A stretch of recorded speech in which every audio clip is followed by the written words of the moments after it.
क्या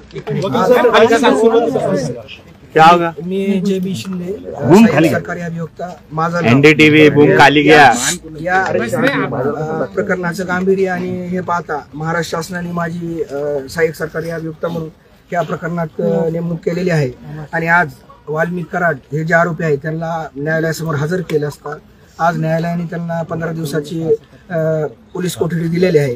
ते जे की आमचे मुद्दे होते किंवा याच्यात 2 कोटीची जी खंडणी मागितली होती आरोपीने फिर्यादीला त्या संदर्भात चौकशी करण्यासाठी आणि त्याच्यानंतर जे काय स्वर्गीय संतोष देशमुख यांचा खून झाला त्या संदर्भाने काही तपास करायचा आहे किंवा अॅट्रॉसिटीचे जे काही गुन्हा आहेत त्या संदर्भाने आणि इतर अशा किंवा त्या आरोपीचं व्हाईस सॅम्पलिंग घेण्यासाठी या कारणासाठी माननीय न्यायालयाने 15 दिवसाचा कोठडी दिलेली आहे। त्यांचं म्हणणं असं की मीडिया ट्रायलचा विषय मीडियामुळे हा विषय पुढे आला त्याच्याबद्दल मी काय बोलू शकतो सर? पण राजकीय द्वेष आणि दबावामुळे हे झालंय, तुम्ही काय युक्तिवाद केलात त्याबद्दल? त्यांचं म्हणणं आहे की मी तेच सांगतोय तुम्हाला आजवर सांगितले आमचा युक्तिवाद काय होता किंवा ह्याचे जे आरोपीचे जे काही इन्व्हॉल्वमेंट आहे ह्या आरोपीचं तर त्याच्या संदर्भाने आणि सिरियस ऑफेन्स आहे 10 वर्षाची शिक्षाची तरतूद आहे 7 वर्षाची शिक्षेची तरतूद आहे त्या संदर्भाने सखोल तपास करण्यासाठी आणि जे काही मर्डर झालं त्याच्यानंतर त्या तपासाच्या अनुषंगाने काही तपास करण्यासाठी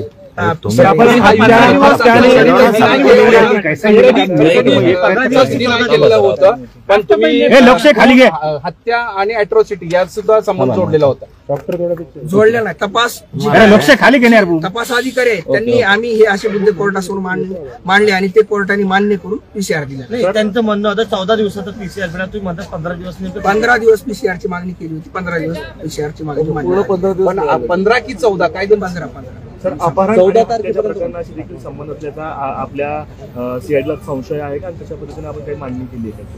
हो तसा संशय आहे म्हणून ती आम्ही मुद्दा तोही मांडला विद्यमान न्यायालयासमोर आणि त्या मुद्दा सुद्धा न्यायालयाने आता पूर्ण टोटल ऑर्डर आलेली नाही फक्त किंवा 15 दिवसाचा PCR मिळाला एवढे झाले डिटेल ऑर्डर झाल्यावर आम्ही आधीच्या वकिलांनी केस लढायला नकार दिला नंतर देशपांडे देशमुखच्या मी सुरुवातीलाच आपल्याला सांगितलं की मी माझी सहाय्यक सरकारी अभियोक्ता माजलगाव येथे माझी नेमणूक आहे परंतु त्या जे गंभीर गुन्हा असल्यामुळे आणि ज्याचे जास्त गांभीर्य असल्यामुळे शासनाने माझी नियुक्ती या प्रकरणात केलेली आहे।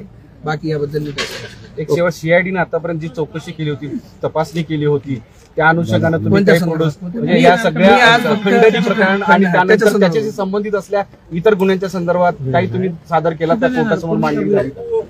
मग मी सुरुवातीलाच सांगितलं की आम्ही इतरही जे गुन्हे झालेत त्याच्यानंतर खंडणी मागितली त्याच्यानंतर त्या संदर्भाने तपास करायचा आहे म्हणून आम्ही ते मुद्दे कोर्टासमोर मांडले आणि कोर्टाने ते मान्य केले। खंडणीचा आकडा गुन्ह्याच्या तक्रारीमध्ये खंडणीचा आकडा आहे ते तुम्ही वाचून घ्या बघून घ्या। एक हिंदीत छोटं ब्रीफिंग द्या की एक्झॅक्टली 15 दिवसाची कन्फर्म आहे का? 15 आता ते कराडचे 14 दिवसाची 14 तारखेपर्यंत 15 दिवसाची